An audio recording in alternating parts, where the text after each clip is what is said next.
Ես ողջունում եմ գործարարիքին միացած մեր բոլոր լսողներին եւ դիտողներին, հիշեցնում, որ մեզ լսում եք 106 եւ 5 հաճախականությամբ, կարող եք նաեւ դիտել մեր մուլտիմեդիա հարթակներում, այս պահին սկսում ենք սխալ հաշվարկ հաղորդումը, մեր տաղավարում Բակուր Մելքոնյանն է, Artlanch-ի եւ Dili Town-ի համահիմնադիրը Բակուր ջան, բարի օր։ Բարև ձեզ։ Շնորհակալ եմ շատ, որ այսօր մեր տաղավարում եք,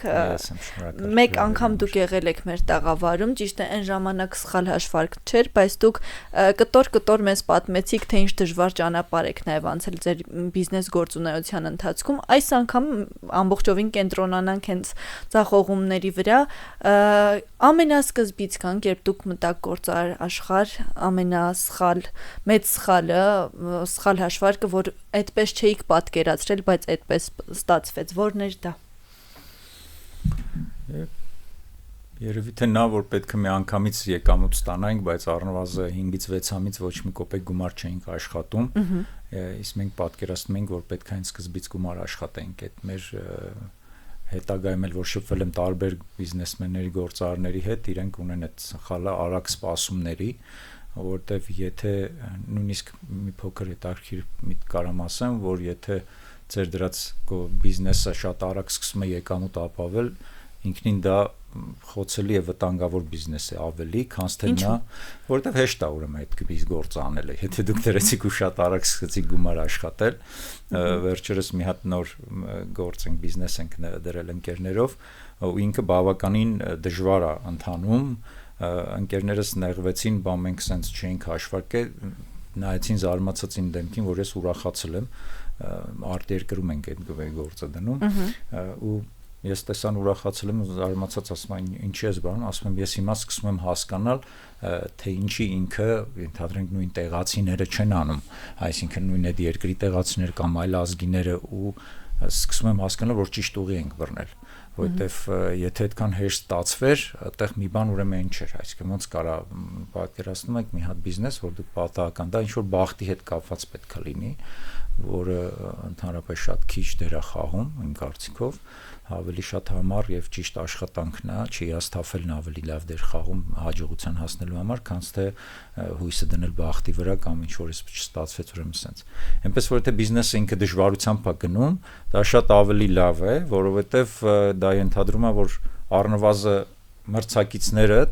ավելի շուտ չեն ծնվի, շուտ չեն արի, եթե դեր բիզնեսը ինչ որ մի բան եք մտածել, որովհետև հեշտի հետևից բոլորն են, չէ՞։ Ենթադրենք որոշել եք ինչ որ մի հատ բան արտադրեք, որը մի րոպեում արտադրվում է, հա, ու շատ հեշտ է դրա արտադրությունը, ու դուք կարող եք դա արտադրել ու լավ վաճառվում է ու լավ մարժա ունեք։ Ինչ եք կարծում, ինչքան կտևի ձեր բիզնեսը։ Այնքան մինչև որևէ ունիկալ բան մտածվի դրա համար։ Բոլորը մի սկսեն անել։ Դա րոպեների խնդիր է, էլի, ոնց որ օրինակ ինչ ժամանակ ոնց էր, ինչ բացում ինչ որ մեկը, թե օրիգինալություն որևէ չկա, բացեց բենզալցակայան, հա, մյուսը կողքը տեսավ լավ աշխատում, կողքը եկավ բացեց, դուք աշխատեցիք մի քանի ամիս, մինչև մյուսը կողքը բացեց, որովհետև իրանից որևէ օրիգինալ կամ բան չեք տալի։ Այսինքն բիզնեսի դժվարությունները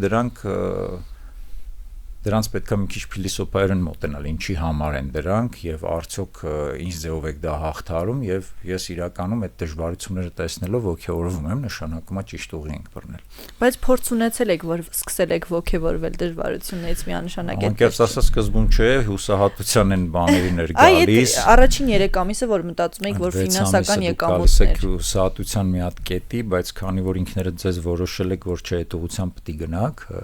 հիմա դրա մասին շատ եմ փորձում մարդկանց ասել իրենց մեջ անալիզ անեն արդյոք իրենք կարիերիստ են թե գործարար, բիզնեսմեն են թե կարիերիստ, սա պետք է հասկանալ, օրինակ ես իմ մեջ հասկացա մի բան, որ ես կարիերիստ չեմ, այսինքն ես չեմ կարողանում աշխատել ինչ որ մեկի ենթակայության տակ, ինչքան էլ պայմանները լավ լինի,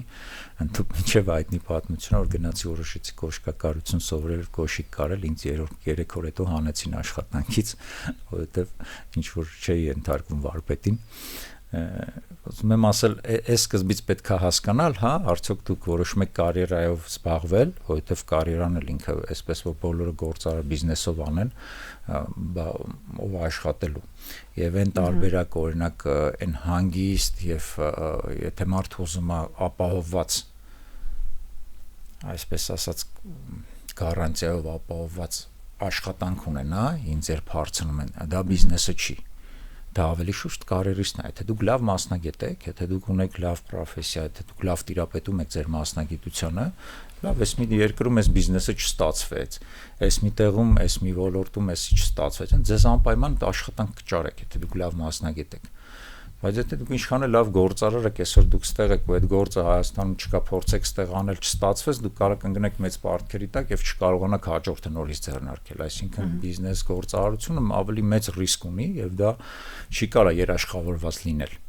Երաշխավորված եկամուտ ապահովելու եւ երաշխավորված ստանդարտ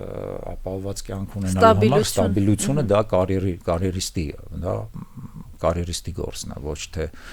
գործարարի գործը։ Այսինքն գործարարը պիտի ամուր նյարդեր ունենա եւ ռիսկային պատրաստ լինի այդ ռիսկայնությանը, պիտի պատրաստ լինի ռիսկերին, խնդիրներ լուծելուն, ամենօրյա խնդիրներ լուծելուն, ինքը օքեյ լինի, որովհետեւ իր հետևում չկա մեկում կարող ինքը պատտվի ու այդ պատասխանատվությունը գցի մեկի վրա, հա, իսկ կարիերիստը վերջի եկավ մի հատ կետ իրանից վերև այդ հարցը, կա իր վերևում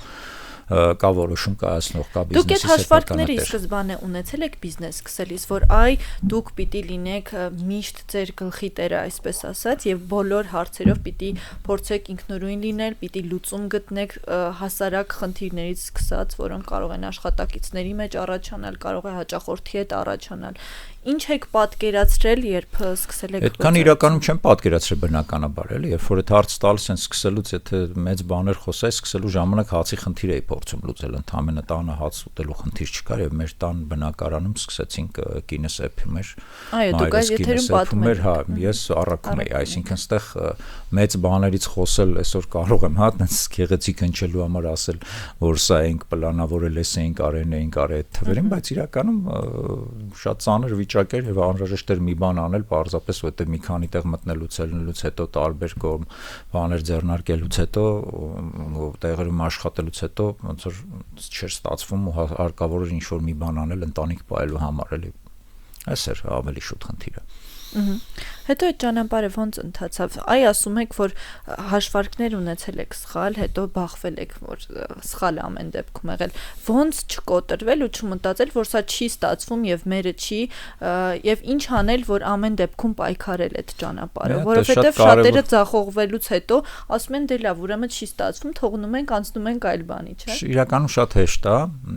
Ղարաբան հնչի, բայց շատ հեշտ է դա։ Հիմա ես այդ օրինակ կիրառում եմ, առաջ ասեմ, որ կիրառում եմ չէ սուտ կլինի, իրականում խիստ հաստափում է եւ դժվար է նորից ոտքի կանգնել, նորից այդ ամեն ինչի միջով անցնել,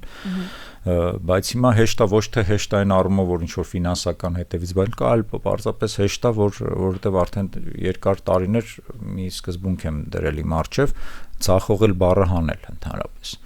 Ինչի հանել ձախողել բառը, որովհետև դա ձախողել չի։ Ընդհանրապես այդ բառը փոխարինում եք փորձառություն ձեռք բերելու հետ եւ ամեն ինչ ընկնում է իր տեղը։ Երբ որ մենք արտերկրում բացեցինք Art-Lunch եւ ունեցանք այս մեր ձևակերպումով ձախողումը ու գնացինք երկրորդ անգամ նույն տեղում բացելու, ընկերը զարմացած հարցրեց, ասեց, ապեր ուր ես գնում։ Այդտեղ չէ որ ձախողել ես, այսինքն չի ստացվել մոտը, տանաջողություն ես ունեցել, ասի չէ, հակառակը փորձեմ ձեռք բերել։ Ինչպես պիտի վարվեր հաջորդ դեպքում։ Այո, այսինքն ես այդտեղ հենց այսպես ասած հակառակը ես ձգտում եմ այնտեղ, որտեղ ես փորձ ունեմ։ Պատկերացրեք հիմա դուք կլասիկ բիզնեսը ինչ ասում, եթե որոշում եք դուք օրինակի համար սկսեք ինչ-որ գործունեություն, որոշում եք արտադրել, չգիտեմ, ինչ-որ հեռախոս, հա, դուք այդ հեռախոս արտադրելու համար առնվազն պետքա տարիների փորձառություն անցնեք։ Ենթադրենք ուզում եք այդ շուկան արտահանել, չգիտեմ, Անգլիա, սկսեք անգլիական շուկան ուսումնասիրել, սկսեք այդ հեռախոս մրցակիցներ ուսումնասիրել, այս անել, դուք պատկերացնում եք այդ տարիների ժամանակը ինչ արժեք ունի եւ այդ փողերը, որ պիտի դնեք այդ ուսումնասիրությունը, դա մեծ արժեք է, մեծ փող է։ Ու կարող են թվերը հաճախ ստել ու սխալվել, չէ՞։ Ամեն դեպքում դրանք թեորիա են։ Իսկ դուք պատկերացրեք, որ դուք սկսեցիք այդ հեռախոսը արտադրել եւ մտնել սկսել Անգլիայում վաճառել։ Եվ չստացվեց։ Բայց դուք արդեն գիտեք ինչի չստացվեց, այսինքն դուք փորձ ձեռք բերեցիք, այն որ պետքա ծախսեիք, դուք թեորիա սովորեիք եւ հասկանայիք, market research անեիք, էսանեիք, դուք արդեն ունեք իրականում ձեր ձեռքի տակ ինչա կատարվում։ Այդ ռեալ ունեք թե ինչ այդ բանը ձեր շուկան պահանջում, ինչ ունեք սխալվել, այսինքն դուք ունեք ավելի ռեալ եւ կոնկրետ հաշվարկներ։ Իտալիայում ասացիք, որ սխալվել եք, հետո փորձել եք երկրորդը։ Որ Իտալիայում չենք սխալվել։ Ռուսաստանում ենք սխալվել։ Հա, Ռուսաստանում։ Որ պահին հասկացաք, որ դուք սխալվել եք, դա եկամուտների հետ է կապված։ Բնականաբար, բիզնեսի մեջ գլխավոր բանը գալիս է վերջ-վերջում ինչքան էլ բան ասենք, դա գալիս է եկամուտին։ Այսինքն, երբ որ դու տեսնում ես քո պլանավորված ժամկետում դու չես դուրս գալի, մենք արդեն փորձը երկար ունենալով, մենք հասկանում ենք, որ օքեյ, մեր դիմաց արժեվ բան ենք դրել, որ 1 տարում պետքա դուրս գանք եկամուտի, բայց երբ որ 1 տարում դուրս չես գալի եկամուտի, դու հասկանում ես, որ դու այո, սխալվել ես։ Հա, ինչ որ մի բան հաշվարկի անում դրանից հետո, լավ, ինչն էր սխալը, ինչու չստացվեց։ Եվ ձեր դուրս կբերեք մի քանի օրինակ, ինչը այնպես չգնաց, օրինակ։ Օրինակ, հենց ամենատիպիկ օրինակը, երբ որ Դուբայում մենք բացեցինք Art-Lunch, հա։ Դուբայում մենք Art-Lunch բացեցինք եւ ոգեորված սկսեցինք աշխատել։ Այդտեղ սխալվեցինք մի քանի բանով։ Սխալվեցինք գործընկերոջից սկսած, սխալ գործընկեր ընտրելուց, այսինքն երբ որ գործընկերդ պարզապես գիտեք ոնց է, գործընկերդ պետք է անի ավելին քան փողներ դնելը, գործընկերդ պետք է անի ավելին կամ բարձր քեզ լրացնի ինչ որ բիզնեսի մեջ մյուս ամենակարևոր հետաքրքիր սխալը օրինակ մենք մարքեթինգ Հայաստանում մարքեթինգային կանոնները այդ ժամանակ մոտավորապես 8 տարի առաջ 8-9 տարի առաջ նույնիսկ այդ մարքեթինգային խաղի կանոնները լրիվ ուրիշ ձևով են մարքեթինգ հասկացողությունը լրիվ ուրիշ բան էր Art-Lunch-ը մի կետում բացվում էր այն ժամանակ ինքը չէ որ ընկալվում էր դա առհասարակ լրիվ ուրիշ ձևով էր այսինքն այն ժամանակ digital marketing հասկացողություն 9 տարի առաջ չկար այդպես բան գոյություն չուներ այսօր մենք էլ բարձ մի հատ մեխանիզմ ենք մեր համար Art-Lunch-ը որ բացվում էր ինքը գիտեր որ պոտենցիալ 300 մետր շարավողով քայլելու ոտքի ճանապարհով 300 մետր շարավող իրեն պոտենցիալ հաճախորդներն են եւ մենք ուղղակի բուկլետներ էինք անում բուկլետների մեջ գրում էինք որ Art-Lunch-ը բացվել է մի հատ անվճար հյուրասիրություն մարդիկ մեր տեղը սովորում էին շատ པարզ եւ ոնց որ ասած էժան մեխանիզմ էինք մտածել իրան բայց ընդունելի եւ հասկանալի այն առումով որ փոխանակ ինչ որ մեծ պաստառներ կպցնել եւ բան փոխարենը մեր աշխատակիցները կանգնում էին բուկլետները բաժանում էին եւ հաճախորդները գալիս են մեր տեղ իմանում են դրանցից 50-60% դառնում են մեր հաճախորդը որովհետեւ լավ բան էինք անում հարմար գիներ եւ լավ այդ նույն սկզբունքով մենք որոշեցինք որ Դուբայում պետք է անենք հա ու երբ մեր աշխատողները այնց հակնված սիրուն գնացին մի կես ժամից ոստիկանություն զանգեցին ասեն եկեք ձեր աշխատակիցներին տարեք ինչի որովհետև այնտեղ պարզապես արգելված է բուկլետ բաժանելը երբ մի քանի ամիս դա չէիք ուսումնասիրել չգիտեք որ նման օրենք կա չենք ուսումնասիրել պատկերացնում ենք որ պետք է լինի էլի դա ինչ ա եղել մարդ կանգնած բուկլետա բաժանում ինչի չպետք է լինի դա իրավունք չպետք է տրվի Կարճ ասած, տենց լիքը նյուանսներ ընդհուպ մինչև բանի ռեբրենդինգ, այսինքն մենք Art-Lunch երբ որ Հայաստանում մենք այդ ժամանակ 9-10 տարի առաջ մենք Art-Lunch Երևանում աշխատում էինք, մենք մեր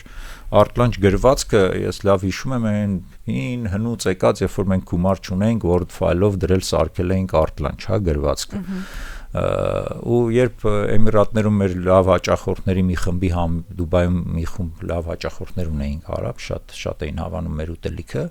եւ իրենց հարցրեցի մի որոշ ժամանակ Էմիրատներից բացակայեցի Դուբայից, հետ եկա իրանց պատահական հանդիպեցի ոչ մեր օբյեկտում, ուրիշ տեղ, մոլում եւ հարցրեցի ոնց է Art-Lunch-ում հավանում եք, շարունակում եք գնալ, ասեց ինչ Art-Lunch ասի sense բան եղած ասի Art-Lunch դե որ հաց եք ուտում հա ասում է դա Art-Lunch հա գրած այսինքն իրանք նույնիսկ չէին կարողացել ընդհանրել ասում մենք մեզ անունը դրել ենք Mama-Made իրանք իրանք նեյմինգ ու բրենդինգն էին արել մեր օբյեկտի վրա ու իրանք գալիս էին այդտեղ հաց ուտելու այսինքն մենք հասկացանք որ բրենդինգից սկսած մենք խնդիր ունենք ու եկանք սկսեցինք ռեբրենդինգ անել, այսինքն ամբողջապես փոխվեց, բան արեցինք, պատվիրակեցինք բան, mēs անընդհատ այսպես բանի մեջ գնում ենք առաջ։ Այս տարիների ընթացքում այն շատ խնդիրների եք բախվել, ձեր պատմածի երևի 1%-ն էլ չկա կարծում եմ։ Ամենամեծ դասը որ սովորել եք էլի վերջո գործարարի համար, ի՞նչն է դա։ Ոայ, այտենց մի բառով ասելը այդ մի քիչ բան կլինի, հա, սխալ կլինի ասելը, ամենակարևորը չընկճվելն է երևի մի բառ ասեմ, որ դա կարևոր լինի, եւ կազմակերպչական ձիրքը երկու բան է, մեկը միշտ փորձել եմ հասկանալ, որտեվ ամեն ինչը կանոնակարգված է, չէ՞, ոնց է լինում, ամեն ինչի, ասենց ասեմ, թեստերը գոյություն ունեն, եթե դուք ուզում եք գնաք ինչ-որ աշխատանքի ընդունեք, HR կա լավ HR կազմակերպությունները հստակ ունեն Ցեխ Ուսլովյանները, հա, ինչ ձևով են պահանջները, ինչ ձևով դրված է, որ դուք կարաք ներկայացնեք ու ինքը համատեսնի, լրացնի ու հասկանա արդյոք դուք կարաք այդ աշխատանքը անեք թե ոչ։ Այդ տեստը չկա գործարարի համար, չկա որևէ տեստ, որով կկարողանան մարդուն այդ ամեն ինչը անելու դեպքում ասեն, այ դուք գործարար կդառնաք, կարաք դառնաք գործարար կամ չեք կարա դառնաք։ Հաշվապային կարող են շատ հստակ լավ մասնագետներ եթե լինեն, հստակ կարող են, չէ՞, քննություն անցկացնել եւ հասկանալ արդյոք ինքը լավ բան է։ Ցանկացած բժիշկին, մյուսին, փորձեն, ասեն, հասկանան, լսեն, քիմիկին, ամեն տեսակին, բայց գործարարին չկա տենց թեստ, ես այդ հայտնի պատմությունա, որ ես այդ թեստերից երկու հատ դրացրեցի եւ պրավալ տվեցի այդ թեստերը, որովհետեւ չկարողացա։ Ուզում եմ ասեմ, բայց այստեղ դրա համար մի բանով բնութագրել արդյոք որն է, որ ամենամեծ խորհուրդը կարճ ասած մի մարդու, որ ինքը ուզում է գործարարությամբ զբաղվել, երևի մի բառ ասել չընկճվել, եթե ինքը որոշել է հաստատ գնա այդ ուղղությամբ։ Սննդի ոլորտը կարծում եմ շատ բարդ ոլորտ է։ Ոնց որոշեցիք, որ հենց այդ ուղղությամբ պիտի գնաք ու ինչ խնդիրներ այդտեղ եղան։ Այսինքն հաճախորդներից դժգոհություններ լսել, փորձել օրինակ մի բանը ձեզ դուր է գալիս հաճախորդին դուրս չի գալիս, իհարկե դա նախապես փորձարկվում է, բայց այդ process-ներում ինչ դժվարություններ են եղել։ Դրանք դե շատ են, որովհետև ինչքան մարդ այդքան ճաշակ, դուք լավ հասկանում եք, եւ ամենաբարդ բանը Արտլանչը իրանքանում ընտրեց, որտեղ որ ոչ մեկ չէր մտնում, այսինքն այն նիշան, որտեղ որ մենք մտանք։ Առաջին հարցի մասով կրկին գալիս ենք այդտեղ, այն ինչը դժվար է։ Այո, այն ինչը դժվար էր, ինքը ինքնին դրան համար էր, որտեղ ուրիշները ինչի ես հասկանում, ինչի չէին մտնում այդտեղ։ Դժվարությունը ինչու՞ն է, որ դուք բացում եք բաց կետում, դուք խնդիր չունեք, եթե դուք հիմա այստեղ մոտակայքում ունեք, քաղաքի կենտրոնում որևէ ռեստորան կամ ճաշարան, ես գնացի չհավանեցի, էլ չեմ գնում այնտեղ, գնում եմ մեկ այլ տեղ։ Okay, բնական է, դուք դրել եք իտալական խոհանոց, մեկը իտալական խոհանոց, դուք չեք հավանում, չեք գնում իտալական խոհանոց, կամ իրանց իտալականը չեք հավանում, գնում եք Պողոսի մոտ։ Արտաչի դեպքում խնդիրը շատ բարդ էր, որտեղ մենք մտնում ենք փակ հիմնարկություններ, որտեղ մարդիկ պետք է օգտվեին մեր մոտ եւ մեզ պետք էր բավարարել բոլորի ճաշակը։ Այսինքն, խնդիրը դրա մեջ է, ոչ թե անել այնպես, որ գիտեք ոնց է, որ շատ լավ իտալական խոհանոց բերել կամ շատ լավ մի հատ խոհարար բերել, թոփ խոհարարը դրվի ինքը սկսի շատ լավ մենյու մշակել, ու այդ լավ մենյուով դու տալ, բայց մեկնում ընդհանրենք 10%-ը դա չհավանի, արդեն լուրջ խնդիր է։ Այդ բարդությունների միջով կոփվելով, ինչը որ արդեն մեզ հնարավորություն տվեց ավելի ուժեղ լինել մրցակիցների նկատմամբ, այսինքն այստեղ որ ասում են դուք բաց ամեն ինչը հայտարարում եք եւ բաց եք ամեն ինչի նկատմամբ այդ վտանգը չեք տեսնում արդյոք մրցակիցների բանով, ասում բացարձակապես, որովհետեւ նախ ճանապարհն եմ շատ դժվար անցել, այդ ճանապարհը անցնելը բավականին բարձր է, երկրորդն է թե ինչ որ մեկը նայում է ես ինչ եմ անում, ուրեմն ինքը նայում է ինձ, իսկ ինքն իմ հետևում է։ Ես չեմ նայում օրինակ Հայաստանում ինչ որ մեկը ինչ անում, որտեվ ես եթե նայեմ ինչ է անում, նշանակում է ես պարզապես ինչ որ մեկի հետևից եմ գնում։ Ինձ հետաքրքիր օրինակ դրսում զարգացած երկրներում ինչա կատարվում եւ առավել հետաքրքիր մտածել ինչ որ բան որ աշխարհում չկա, ոչ թե անել են ինչ որ մեկը որ անում է։ Իսկ հեշտ է Հայաստանի հանրությունը, մեր ժողովուրդը ընկալում նորությունները։ Իրականում բոլոր հանրություններն են մի քիչ ավել պակաս ընկալում, որովհետև կյանքն է դա ստիպում, հա, երբ որ Հայաստանում ինձ ասում են ինչպես բիզնես սկսել, ասում եմ, հա, ինքը ցավոք սրտի, բայց իր ուրախություն մեզ հեշտ է անել։ Այդ ինչի եմ տենց ասում, որտեղ ցավոք սրտի, որտեղ Հայաստանը աշխարհի առաջատար տնտեսությունների մեջ չի մտնում, հա, եթե դուք ասեք մենք գնանք օրինակ Դուբայում բիզնես անելու կամ Ճապոնիայում, մենք պետք է մտածենք ինչ անենք իրար հետ, որ ինքը մի know-how լինի, որ մենք կարողանանք առաջարկել եւ այդտեղ առաջ ընկնել մրցակիցներից։ Հայաստանում հիմա կամաց իհարկե բարթանում է, բայց որոշ ժամանակ առաջ շատ հեշտ էր, պարզապես պետք էր գնալ նույն այդ իմ նշած երկրները, եվրոպական զարգացած երկրները, տեսնել են թրենդները, որոնք լավ զարգանում են, այդ նույնը բերել Հայաստան, մի որոշ ժամանակ անց ինքը դառնում է Հայաստանում նաև ընդունելի եւ Այսինքն մարքեթինգը պիտի լավ իրականացնել, որպեսզի ընդունելի լինի։ Ես հիշում եմ, երբ ուսանող էի այդ ժամանակ Արտլանչը հետ ակտիվ շրջանում էր ու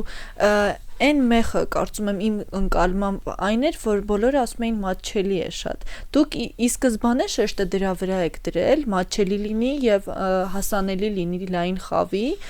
եւ որքանով աշխատեց դա։ Դե իրականում շատ կարևոր դեր էր խաղում ինքը դրա մեջ, որտեղ մենք ի սկզբանե մի բան որոշեցինք, որ մենք պետքա գնանք հենց այն սկզբունքով, որ մաքսիմալ մատչելի եւ մաքսիմալ մատչելին բերեց ընդհանուր նրան, հետո մենք պարզվեց, որ մենք դա ճիշտ ենք, ես նշ չէր որ դա դրսում էինք տեսել, բայց այն գաղափարը, որ մարդի սինիով վերցնի, իր սինիով գա նստի, հետո իր հետևից հավաքի,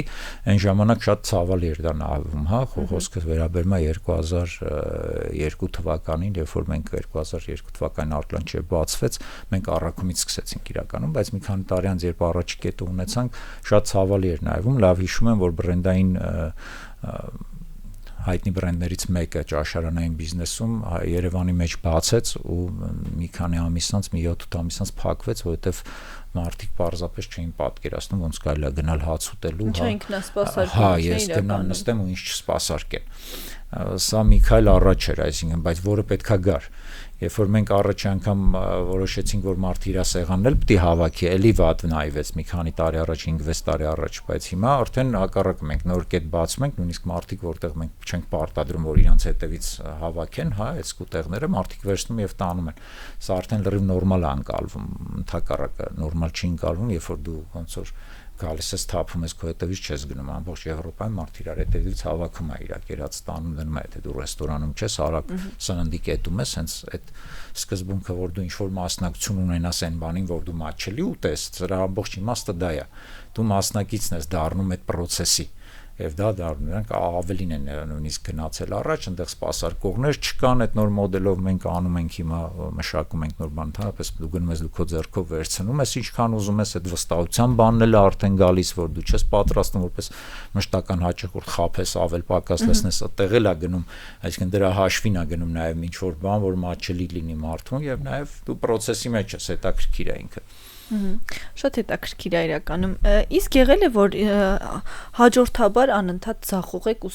լավ ձախողելը չասենք, այդ բառը ոնց որ թե ձեզ դուրս չի գալիս իրականում, սխալ հաշվարկ ասենք։ Եղել է որ հաջորդաբար անընդհատ սխալ հաշվարկների այդ սև գիծը լինի, բայց ամեն դեպքում ասեք որ չէ, պիտի շարունակենք անել, էլի ոնց է այդ process ուզում եմ դա հասկանալ։ Ինչ կամքի ուժ պիտի ունենալ, ինչ փորձառություն պիտի ունենալ, որ կանգ չառնել, որովհետև այս եթերում հաճախ զրուցում ենք այդ մասին, ասում ենք ինչքան կարելի է սխալվել, որ արդեն հասկանաս, որ ժամանակն է կանգ առնել։ Հաճախ ասում են, որ ինչքան ֆինանսական մուտքերդ ելքերդ քեզ ներում են, այդքան կարող ես դու անընդհատ սխալ անել։ Ձեր դեպքում ոնց է աշխատում։ Իրականում ես էլի տենց հայտնի պատմություններից է, երբ մեր ուսանողական տարիներում մեր մոտ սովորում էր մի տղա, որը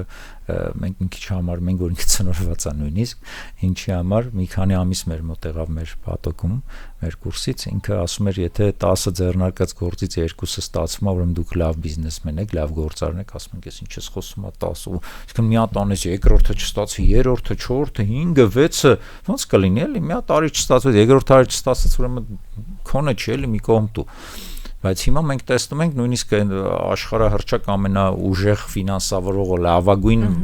մարքեթինգոլոգները, լավագույն մասնագետները ունեցող կազմակերպությունները, հա, որոնք կոնկրետ ֆինանսավորում են օրինակ ստարտափերի, հա, իրենք 10-20% արդյունավետությունը համարում են շատ ուժեղ արդյունավետություն։ 20% հաջողությունը դա մեծ հաջողություն է։ Այսինքն, այստեղ պետք է հասկանալ, նորից եմ կրկնում, եթե դուք որոշել եք անպայման անել, հա չեմ ասում, դուք անընդհատ ինչ-որ բան կա, չափ տնեք ձեր առջև, որովհետև այդ մոտեցումն էլ է շատ լավ, քանի ձեզ ֆինանսը ներում է, որովհետև եթե ձեր կորուստը ֆինանսն է, հա, դա կորուստ չի, դուք պարզապես սովորում եք, դուք փող եք տալիս, սովորում եք։ Եվ այստեղ կարելի է մի տարի էլ, 2 տարի էլ, 3 տարի, ինչի եք պատկերացնում, որ կարելի է ինստիտուտ օրինակ շատ ալեղել դեպքեր, եւ մեր ընկեր ծանոթներից մեկը տենց մի տարի էր բիզնես գործարար, բիզնես սկսել ու տենց նեղված էսի բան չի ուզում, ասում դու ոնց ես պատկերացնում 5 տարի դու 10 տարի դպրոց ես գնացել պատրաստել 10 տարի դպրոցում սովորել 5 տարի ինստիտուտում սովորել եւ նոր մտածել ինչ որ մի գործի գնալու համար բիզնես մի տարի է սկսել ես ու դու համարում ես որ չես կարող մի տարի ընդհանրապես դու սովորում ես բիզնեսում մի տարի ինչի չես պատկասում որ նույնը եթե բիզնեսը ավելի բարդ բան է քան թե չգիտեմ հաշվապահություն սովորելը գործարարություն ավելի բարդ բան է քան թե չգիտեմ կոնկրետ մի մասնագիտություն սովորելը տնտեսագետ դառնալը դու տնտեսագիտությունից դառնալու համար պատրաստ ես 5 տարի գնալ ինստիտուտում սովորել դրանից հետո մի տարի 2 տարի գնալ պրակտիկայի նոր որոշել որ 7 տարվա մեջ դու դառար մասնագետ գործարարության մեջ պատրաստ չես այդ մի տարին Դա ինչից է գալիս պրակտիկային շատ ուշադրություն չդարձնելուց եւ թերագնահատված է եղել ժամանակին կարծում եմ։ Չէ, ավելի շուտ այստեղ գալիս է մի քիչ ավելի բանից է, որ հիմա այս ձեր հաղորդման կարևորությունը շեշտելով եմ դա ասում, որովհետև գալիս է նրանից, որտեղ մենք ինչ խոսում ենք լավ հաջողություններից։ Մարդիկ պատկերացնում են, ոպ մեկը բիզնես սկսեց, մեկը հաջորդ օրը սկսեց ամիսը $100,000 փող աշխատել, այս ինչ լավ էր։ Ու հաճախ ասում են ամոթ է, չէ՞ որ պատմենք սխալների մասին, բա ինչ կմտածեն մեր մասին։ Դե գիտեք ոնց է հաջողությունը հեշտ է, դրա մասին խոսելը հեշտ է, այն անհաջող ովքեր սկսել են ու անհաջողությունից իրենց մասին ընդհանրապես չեն խոսում, ցավոք սրտի, այդ մարդիկ ընդհանրապես չի ասում, որ այս մարդը սկսեց այս գործունեությունը ու չստացվեց ընդհանրապես իր մոտ, դրա մասին էլ ընդհանրապես չեն ասում։ Այսինքն վերջ-վերջո քաղվածք սկսա ու մարդիկ պատկերացնում, գիտեք ինչ լավ է, եկեք վայ, էս ինչ լավ է։ Ես այս գործը սկսեցի չեղավ, հա բայց հələ նայեք, այս մեկը էսի սկսեց եղավ, կանգնեք սրանից անեմ։ Եկեք այս մեկը ջուրեր արտադրում, նա ինչ լավ է ստացում, ես դրել եմ տուշոնկա եմ արտադրում, իմ մոտ լավ չի ստացում, եկեք սա փոխեմ, սկսեմ ջուր արտադրել, լավ կստացվի։ Ու այն փորձառությունը, որ ինքը ունի տուշոնկա արտադրելու մեջ հեչ անում ամբողջապես, գնում է ինչ-որ նոր ոլորտ։ Կամ այն, որ ինքը ընդհանրենք եղել է մի հատ կազմակերպություն վաճառքով զբաղվել, փոխում մտնում է արտադրության մեջ։ Այնտեղից այս թռիչքները ի՞նչ է նշանակում։ Նշանակում է դուք ոնց որ սենց ասեմ, եկել եք 5 տարի պետք է սովորեք ինստիտուտում, 2 տարի սովորում եք միտեղ, հետաքրքիր չի, գնում եք մյուս տեղ 2 տարի այլ մասնագիտություն, ոչ միտեղ դուք պրոֆեսիոնալ չեք, ոչ միտեղ չունեք այդ դիպլոմ ասված է կոպիտ ասած։ Չունեք ոչ միտեղ այն վստահությունը, այն պաշարը, որ պետք է ունենայիք, որ դու այո վերջացրել եք, հասել եք դրան, որ դուք այս մի ոլորտում հստակ գոնե գիտեք այն ամեն ինչ ուղն ու ծուծը։ Գործար աշխարհում քանի տարի է դիպլոմ ստանալու ժամկետը։ Ոայ, այդ մի քիչ բան է, բարդ է, բայց կարծում եմ, հա, շատ ինդիվիդուալ է, կախված ոլորտից եւ տեսակից եւ ամեն ինչից, բայց ես մի քիչ համարձակություն կունենամ ասեմ, որ դա առնվազն 5 տարին պետք չի բան անել, էլի 5 տարուց պակաս պետք չի ասել, որովհետեւ ասել, որ հա կան դեպքեր, ոնց որ 2 տարում է դա հաջողության մարդ է հասել, 3 տարում է հասել հաջողության, բայց դրանք բացառություններ են եւ ոչ թե օրինաչափություն։ Եկեք խոսենք օրինաչափությունից, ոչ թե բացառություններից, որտեղ բացառություններից նույն ձևով էլ կան մարդիկ, որոնք մտնում են 5 տարով սովորելու, թռնում են կուրսերով, հա 3 տարուց են ավարտում, օքեյ, կան նման դեպքեր, բայց դրանք նույնպես բացառություններ են, հա, իսկ օրինաչափությունը ինչ ասում, օրինաչափությունը հենց այդ տարիների տանջանքի աշխատանքն է, որը բերելու է նրան, որ դուք առաջի 1-2 տարում պարզապես իմանաք բիզնեսը ինչ է, այդ ձեր նախատեսած բիզնեսը ինչ է, փորձեք դրան հասկանաք դրա նրբությունները ամեն ինչը 2 տարի հետո սկսեք եւս մի 2 տարի աշխատել արդեն եկամուտ ստանալ 2 տարի աշխատել եկամուտից հետո եւս մի տարի տրամադրեք արդեն բիզնեսի ավտոմատացման եւ սիստեմ ստեղծելու վրա այսինքն այդ դեպքում նոր կարելի է համարել որ դուք ունեք արդեն բիզնես երբ որ ինքը ինչ որ ձևով կանոնակարգված եւ սիստեմավորված է Շնորհակալ եմ հետաքրքիր զրույցի համար։ Մեզ լսողներին եւ դիտողներին հիշեցնեմ, որ սխալ հաշվարկն եք լսում գործարարիքի եթերում իմ զրուցակիցը Բակուր Մելքոնյանն էր Դիլիթաունի եւ Արտլանչի համահիմնադիրը։ Կհանդիպենք։